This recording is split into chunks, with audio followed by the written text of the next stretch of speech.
pencher dans un environnement en 3 dimensions, c'est encore plus compliqué. Donc il y a plein de tâches avec des profils différents.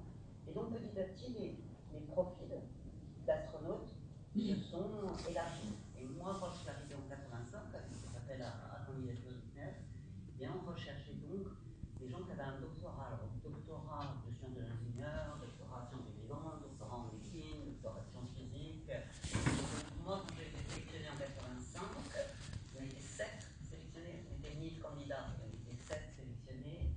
Il y avait 3 militaires, dont le pilote de chasse pilote d'essai, dont mon mari, Jean-Pierre Henry, tout le monde. Voilà. Et il y avait 2 médecins, et un vétérinaire et un physicien physique et atomique, monsieur là. Et aujourd'hui, peut-être vous avez suivi un petit peu, il y a eu une sélection de l'Agence spatiale européenne. Moi, quand j'ai été sélectionnée en 85, c'est l'Agence française qui m'a sélectionnée. Et à un moment donné, on s'est dit, il y a des astronautes en Allemagne, il y a des astronautes en Italie, il y a des astronautes en France, aux Pays-Bas, au Danemark. En ce moment, il y a Andreas Mogensen, qui est un astronaute danois, qui est le commandant de la station spatiale. On s'est dit, on va regrouper tous ces astronautes dans un même corps d'astronautes européens de l'Agence spatiale européenne. Et donc, à ce moment-là, j'ai rejoint l'Agence spatiale européenne. Et l'Agence spatiale européenne a fait une sélection en 2022. Celle d'avant, c'était celle de Thomas Pesquet. Vous connaissez tous Thomas Pesquet. Hein, c'est parti de la sélection de 2008. Et il y a eu une sélection en 2022. Alors moi, je vous dis, en France, en 1985, il y a eu 1000 candidats. En 2022, il y a eu 22 500 candidats pour l'ensemble de l'Europe. Il y a 22 États membres dans l'Agence spatiale européenne. Et parmi ces candidats, on en recrute 17, dont 8 femmes. Moi, j'étais la seule femme sur l'équipe des 7 en 85, même pas 10%. Et là, on est presque à 50% dans la sélection. Il y a une Française, Sophie Adno, vous avez vu son profil, une femme absolument formidable. Et dans cette sélection, dans les 17, alors il y a des ingénieurs en intelligence artificielle, en robotique, il y a une astrophysicienne, il y a 2 médecins, 2 chirurgiens, je crois, des pilotes militaires, oui, il y en a aussi, des pilotes civils, des ingénieurs d'aéronautique, enfin, il y a plein, des géologues, hein, parce que quand on va aller s'installer, là je vous parlais de stations en orbite autour de la Terre, mais les prochaines destinations, c'est d'aller installer des infrastructures, des habitats, des bases sur des corps célestes. Le premier, le plus proche, c'est la Lune, pas loin, 385 000 km. 3 jours, vous voyez, ça le fait. Le suivant, c'est la planète Mars. Alors là, on est à 100 millions, 200 millions de kilomètres, hein. C'est quand même très très loin. Là, le voyage, ça va être 6 mois de voyage, ça ne sera pas 3 jours. Mais on va installer des infrastructures sur ces corps célestes et on va être amené à explorer le sous-sol, à utiliser des ressources, donc à faire de la planétologie comparée. Comparer par exemple la planète Mars, qui a des centaines de millions d'années, avait une atmosphère, avait de l'eau liquide, était assez proche de la Terre, et se dire, maintenant elle a presque plus d'atmosphère, elle n'a plus de liquide. Qu'est-ce qui lui est arrivé à la planète Mars par rapport à notre planète Terre? Donc il y a des questions de planétologie comparée pour essayer de comprendre un petit peu mieux ce qui peut nous arriver à notre planète. Des géologues, on en a besoin. On a besoin de plein de métiers différents. Et je dirais même plus aujourd'hui, alors peut-être pas pour être astronaute, mais en tout cas pour travailler dans le milieu spatial, on a besoin d'ingénieurs, on a besoin de chercheurs, on a besoin d'astronautes, c'est sûr, mais on a besoin de juristes, des gens qui font du droit spatial. Qu'est-ce que ça veut dire de pouvoir réguler ce qui se passe en orbite avec la constellation qu'on a aujourd'hui? Qu'est-ce que ça veut dire de... Est-ce qu'on peut s'approprier les ressources qu'on va extraire d'une planète ou d'un corps céleste? Tout ça, à l'époque où on a écrit les traités qui organisent outer space, l'espace extra-atmosphérique, on ne se posait pas la question d'appropriation, de régulation. Donc voilà, il y avait quelques juristes qui travaillaient dans le domaine, mais aujourd'hui, il faut qu'on les réouvre, ces traités. on a besoin d'architectes, vous l'imaginez, on a besoin de gens qui font de l'économie circulaire, du recyclage de déchets, donc plein d'ingénieurs et de techniciens qui ne sont pas obligatoirement des gens de notre milieu spatial actuel, les Airbus, Thales, Safran, les grosses boîtes de l'aéronautique que vous connaissez bien. Ça s'ouvre beaucoup. Donc il y a plein de profils. Et je me permets de vous interrompre parce que ils ont pas mal de questions, alors il va être un peu embêté un peu. Oui, ils peuvent reposer la question, donc je vais répondre différemment. Juste pour cette ça question. Ça va, j'ai répondu. Moi, je trouve que ça ne répond pas à la question. Moi aussi, cette question, ça m'intéresse, mais la question dit c'est quoi les études que vous avez fait pour devenir astronaute? Oui, alors, moi j'ai dit j'étais médecin rhumatologue. Quand l'appel à candidature demandait des gens qui avaient un doctorat, j'avais un doctorat en médecine, donc j'avais les études qui me permettaient de candidater. Ça, c'est pour être candidat, parce que d'après la question peut-être que je pose, que Carole voulait poser, c'était de dire, une fois qu'on est sélectionné, comment on devient un astronaute. Là, on va effectivement par l'entraînement, dans un centre d'entraînement, et on apprend au début toutes les choses qu'il va falloir savoir ou savoir faire quand on va dans l'espace.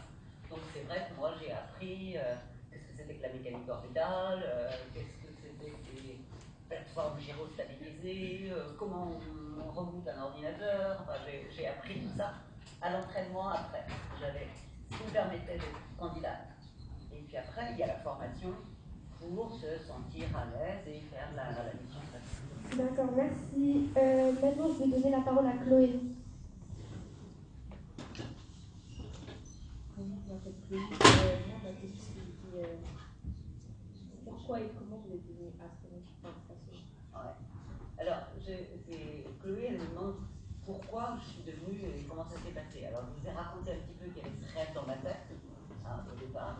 Et je crois que pour changer complètement de vie, parce que quand on décide d'être astronaute, ça ne va pas être son métier de médecin à l'hôpital, en ville, ou ça ne va pas être ce pourquoi on s'était préparé. Mais j'avais vraiment ce rêve, ce désir, cette envie. Donc, j'ai candidaté parce que ça résonnait avec quelque chose qui dépassait, que j'avais vraiment envie de faire. J'avais ce gros rêve, j'ai profité de l'occasion.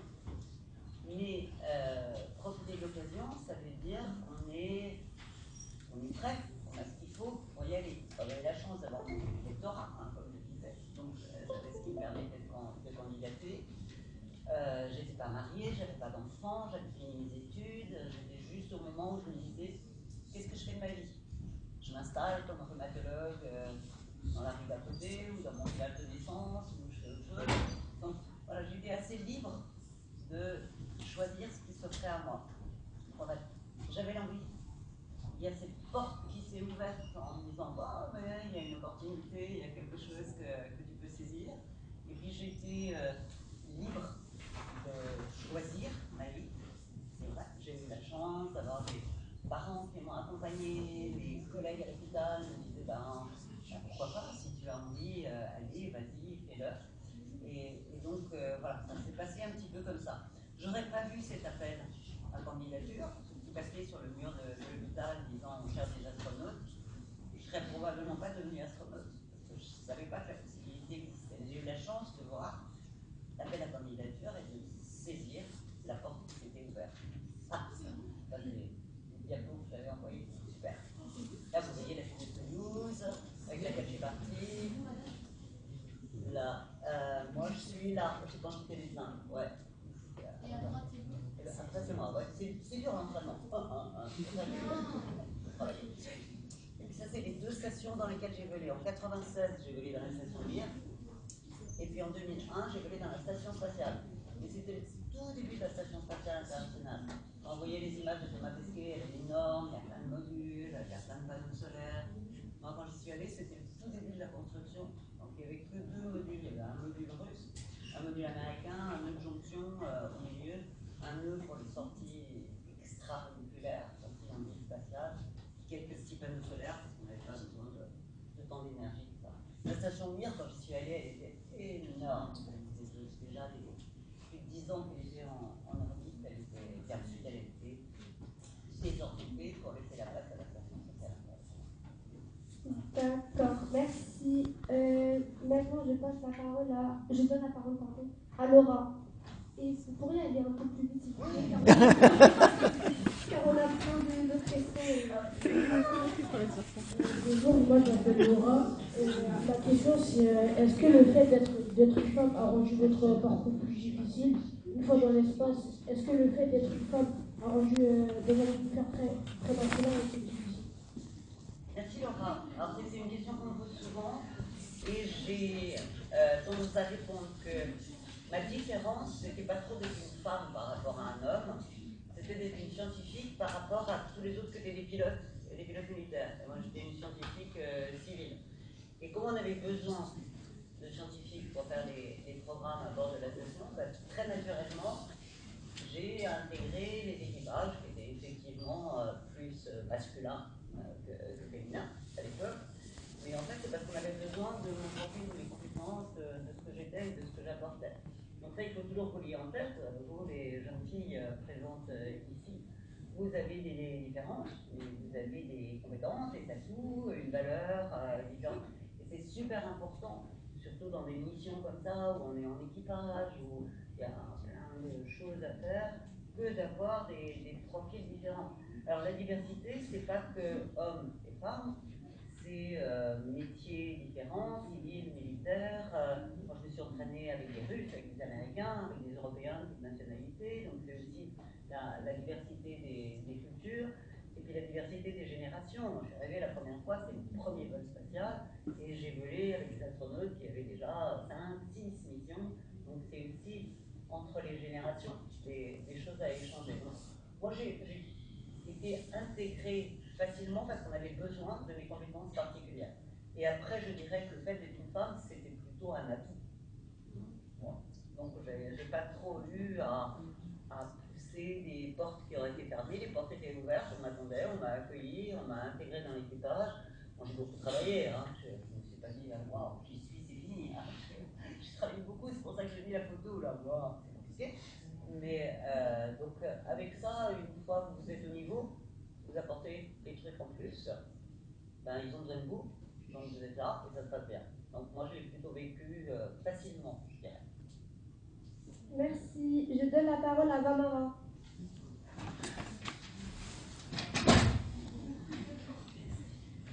Bonjour. Comment votre famille a-t-elle réagi quand vous avez annoncé partir dans l'espace? Très pas mal. Alors, j'ai eu cette chance aussi d'avoir une famille qui a senti que c'était hyper important pour moi et qui m'a accompagnée, qui m'a permis de frein en me disant mais ma pauvre fille, tu es complètement dérangée de vouloir faire quelque chose comme ça. Non, au contraire, je me dis ok, on t'accompagne, on te fait confiance. Même de l'expatriation, on est loin de ses parents, on est loin de ses frères et sœurs, de ses amis. Bon, j'ai quand même eu la chance de vivre là-bas avec mon mari. C'est quand même déjà quelque chose de plus facile. Il y a un petit bout de cellule familiale qui était là. Et puis, j'ai rejoint une grande famille de cosmonautes. Moi, j'appelle ça la fraternité des cosmonautes et des astronautes, parce qu'on a tous la chance de vivre des choses extraordinaires. Donc, j'avais l'impression d'être dans une grande famille quand j'étais là-bas, donc je n'ai pas trop souffert de cette expatriation. Mais c'est vrai qu'il vaut mieux partir dans une carrière comme ça, avec des gens qui vous font confiance, qui ont envie de vous accompagner, de vous dire ouais, on te suit, c'est super. Plutôt que de savoir que les gens sont tristes de savoir au loin. Moi, j'ai eu la chance d'avoir des gens qui m'ont accompagné avec confiance. Et c'est vrai que c'est important, la confiance, pour avancer sur des chemins un petit peu exotiques. Tu as raison.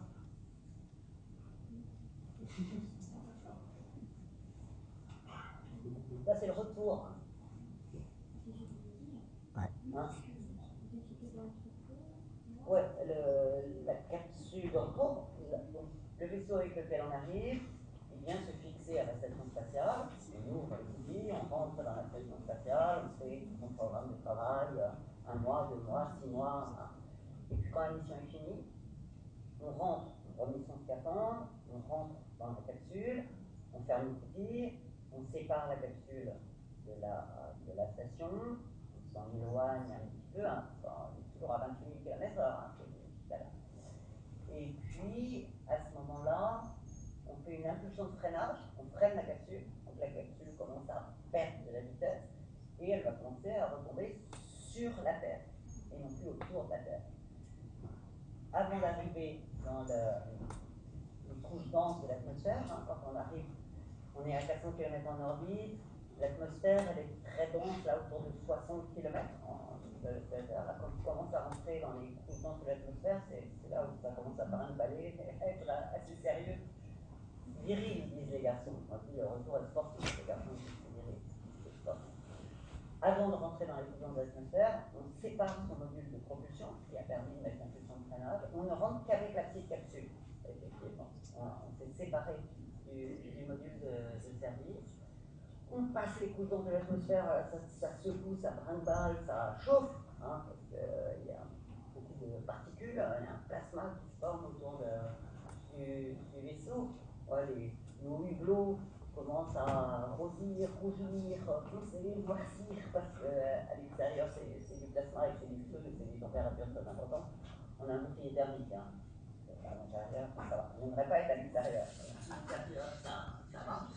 Et puis quand on a un petit peu ralenti en passant dans les couches denses de l'atmosphère, il y a les parachutes qui commencent à s'ouvrir, des petits parachutes de freinage, puis la grosse coupole de parachute, 1000 mètres carrés, la grosse coupole, qui ralentit un petit peu l'arrivée. Et juste avant d'arriver au sol, il nous reste des petites rétrofusées. Et 1 mètre avant le contact avec le sol, il y a des rétrofusées qui s'allument pour amortir juste l'impact. Alors si tout va bien, qu'il n'y a pas de vent, on se pose sur le cul de la capsule, tout va bien. S'il y a un peu de vent et qu'on est un peu ballotté sous le parachute, ben, on se pose sur le côté, ça tourne une boule. J'ai eu un premier atterrissage, on s'est bien posé à plat, et un deuxième. C'est sportif, mais c'est super. Merci, madame. Je donne la parole à Safiatou.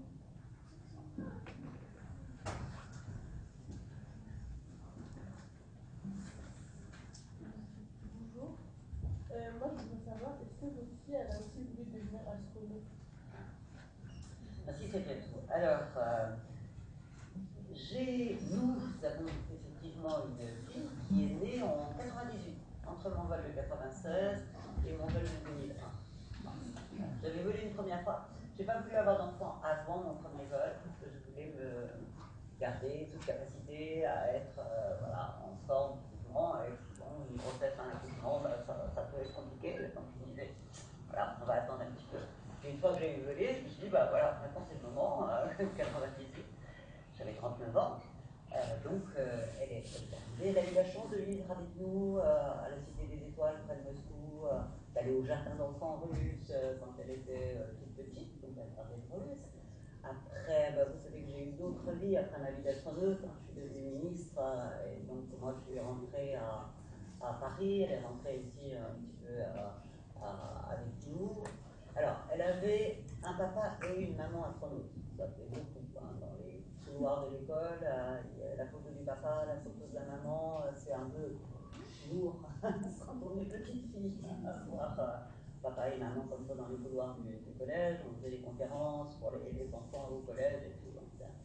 Donc elle n'a jamais voulu devenir astronaute. Hein. Elle avait déjà tout ce qu'il fallait avec la famille.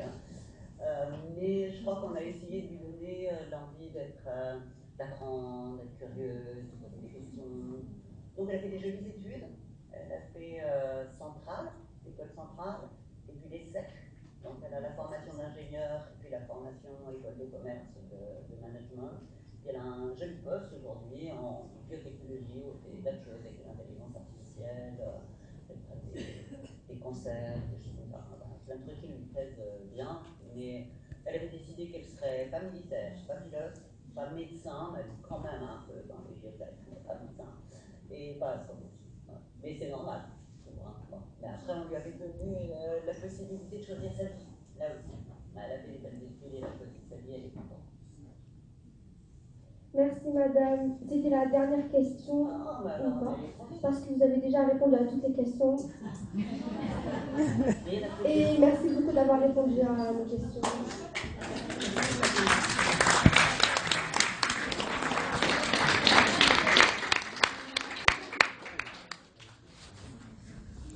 Si vous avez encore un petit peu de temps, peut-être qu'on peut passer rapidement quelques images qui vous montrent comment fait la vie. Alors, on peut continuer à dérouler en régie. D'accord, on a plus 3 minutes. Ah oui, il faut qu'on regarde quand même la Terre par le bleu. Alors, une chose, S'il vous plaît. quand on voit par le hublot de la station à 400 km, on ne voit pas toute la Terre, parce qu'on n'est pas assez loin. Donc on voit 2500 km à la largeur du spectre. Mais cette image-là, ça vous permet de voir déjà qu'elle est ronde. J'en ai encore une autre, mais je ne sais pas si c'est là où on voit vraiment que la Terre est ronde, parce que des fois on pose la question, est-ce qu'elle est plate? Non, elle n'est pas plate. Et c'est surtout qu'on voit la toute petite, mince couche d'atmosphère dont je parlais tout à l'heure, là, pour la réentrée. C'est vraiment toute petite. Et c'est cette couche d'atmosphère qui permet d'avoir la vie sur Terre. Sur Mars, il n'y a presque plus d'atmosphère, et on n'est pas sûr du tout qu'il y ait des traces de vie. Sur la Lune, il n'y a pas d'atmosphère du tout, c'est sûr qu'il n'y a pas de vie.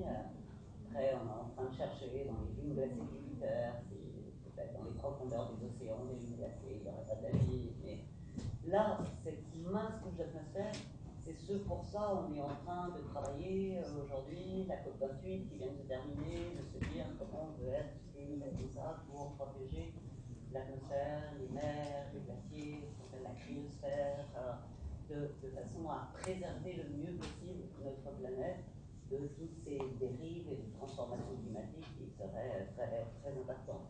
Et vous voyez qu'au-delà de cette atmosphère, cette cosmos noir, subtil, particules.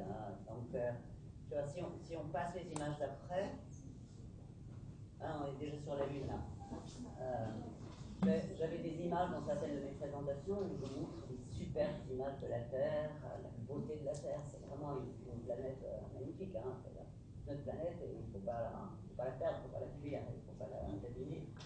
Mais il y a aussi des éléments naturels, des forces de la nature. On voit les éruptions volcaniques, on voit les cyclones, on voit les feux de forêt, on voit les tempêtes de sable. Et on se dit qu'elle est belle et fragile et très vulnérable avec tout ce qui peut s'attaquer à elle. Et que donc, à la fois nous, en tant qu'humains, on est responsables et il faut qu'on essaie de prédire, anticiper tout ce qui peut venir frapper cette planète. Donc c'est important de se dire que l'espace, ça nous permet aussi de mieux comprendre notre planète Terre, de mieux la traiter, de mieux trouver des solutions. Tous ces satellites qui sont en orbite, météo, observation de la Terre, positionnement, télécom, accès à Internet, c'est ce qui nous permet à nous sur Terre de vivre. Sans les satellites d'aujourd'hui, si on éteint tous les satellites, on n'est plus capable de vivre. On ne reçoit plus les informations, on n'a plus la météo, on ne comprend pas ce qui se passe autour de nous. Et voilà, donc c'est un sujet majeur. Et pour vous qui êtes là, qui êtes en train de démarrer vos études pour la suite, après ce que vous faites au collège et au lycée, il y a plein de métiers passionnants qui ne sont pas simplement d'être astronautes, mais qui sont d'être technicien, ingénieur, contrôleur d'opération, juriste, constructeur des caméras qui vont permettre d'explorer les surfaces de Mars, enfin, plein de métiers passionnants. Merci. Mais pour ça, il faut travailler à l'école. Vous êtes là, vous travaillez à l'école. Merci beaucoup. C'est pas super? Merci beaucoup à vous, en tout cas, merci pour cette réponse.